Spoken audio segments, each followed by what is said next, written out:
What makes a successful leader? Is it skills, experience, connections?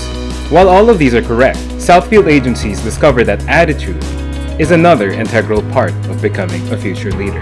With the generous funding from IMEC, Southfield agencies was able to partner with the Ateneo Bulatao Center to develop assessment tools which can help identify the necessary traits for career advancement.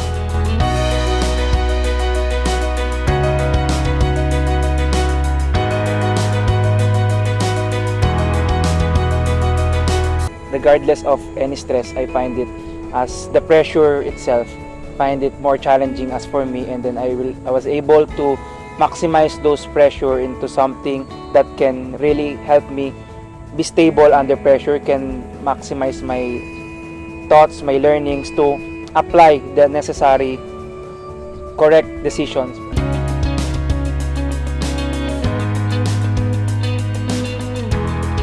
Specifically for me, I'm in a company where it is a mixed group. That's why it is really very important to learn about the social cultural adaptability, because I'm only used in Filipino since I've never been to another country, and that will be my first time when I will be on board as a cadet.